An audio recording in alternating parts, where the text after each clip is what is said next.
a pure boxer and Regis is a boxer puncher. Would you say, like, technically, even the guys dealing with Shakur, he's not like the hardest. He's clearly, them guys are not the only person that can say has the devastating power like Regis is Tank, but the technical skill, because Regis does move his head. He is a southpaw.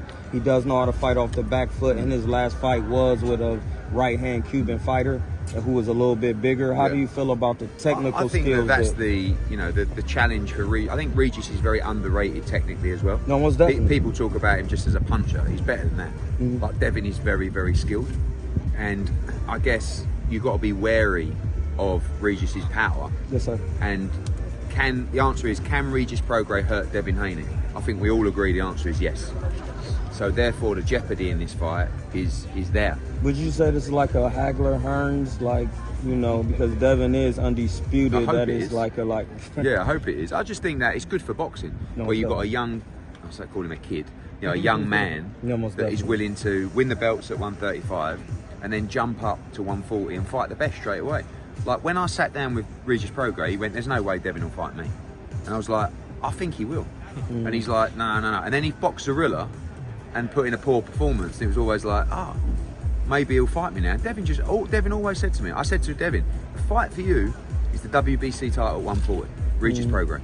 And him and Bill said, "No, I agree." But I said, because if you win that fight, then you set up fights with Garcia, with Teofimo Lopez, with all these different people. And I think he'll just go big fight, big fight, big. You can imagine Devin Haney taking a small fight.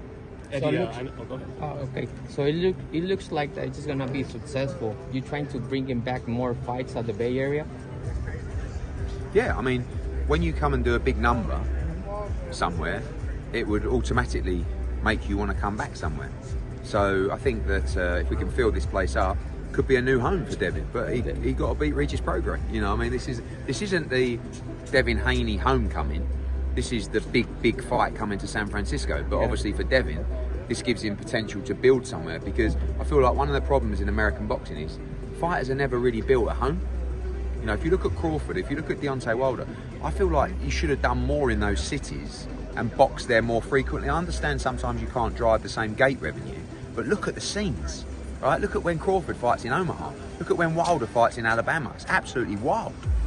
So for Devin, you have a real vibrant, active sports market here that could work for him. Eddie, you know, Fury Usyk got pushed over the line. Maybe. You know, well, that's my question. Some people have an approach with Fury of, "I'll believe it when he gets in the ring." Are you? Do you feel that way? I think it'll go down. And who do you think wins? When the money's there, Fury will be there, and you know the money will be there for the fight. So I don't doubt the fight will happen. You've got to also understand from a kind of like strategical point of view, the IBF were closing in on calling Hrgovic as the mandatory.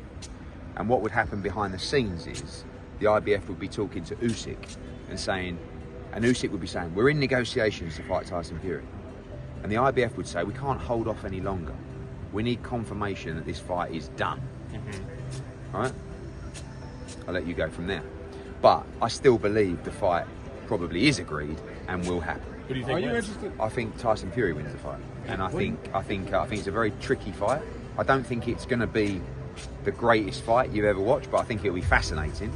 But I think he'd just be too good, and I think he'll just mess around with him and find a way. Are you interested in seeing Terence Crawford move up 3 divisions to fight Canelo? Yeah, I mean, I think look, when you look at Canelo, you've not got to look at where the real challenges are coming from, right? Benavidez against Andrade, good fight. I expect Benavidez to stop Demetrius Andrade, and when he does, I think he's going to make a real claim to fight Canelo Alvarez, and I think Canelo at that point will take the fight. I think it will be that big that he will take it. I don't think he's afraid of David Benavidez. Canelo isn't afraid of anyone, and he will fight everybody. The deal's got to be right, of course, but he'll still fight them. Too many people are too passive and disappointing against Canelo Alvarez, you know, and they kind of like, look at Charlo. I mean, it's almost like, you know, I was going to say disgraceful, but I feel like that's disrespectful to a fighter, but it was like, you're getting whatever he got, 8 million, 10 million, like, you didn't really try and win the fight, did you? You know? So you need young, hungry fighters that are going to go in. And that's when I look at, I think Caleb Plant did really well. I thought Billy Joe Saunders did well. Like, these are guys that didn't really show any respect or fear. you know. And I feel like Benavidez is one of those guys, and I think Crawford would be another one of those guys. Crawford's a winner. Crawford would do everything to try and win that fight. He'd take chances, but I think he's too small. And I think you're going to get beat. Crawford's only going to get beat by being too small. And I think against Canelo Alvarez, you're not talking about 2 divisions like Charlo, you're talking about 3 divisions. And as good as he is, and as good as his movement is, I just don't think he beats Canelo Alvarez. Based on the Charlo fight, do you think Benavidez beats Canelo now? No, I don't. I think, look, you never really know with Saul how he is or what he's got left, because he's a very proud man. So I saw more than most, but I still didn't see everything. So, you know, when you see him after a fight, and obviously he came off the operation, and you know his knee's not great, certain fights that he went into, he definitely wasn't 100% in. But I do feel that the Charlo fight, he was up for that fight. I feel like physically he was better, mentally he was in a good place. And if he's good physically, I think he'll beat Benavidez, I think he'll beat Crawford, but I'm biased because I love Canelo. So That's still your boy? Yeah, cool. I'm massively I just take people how they treat you. You know, Canelo Alvarez, we promoted 6 of his fights.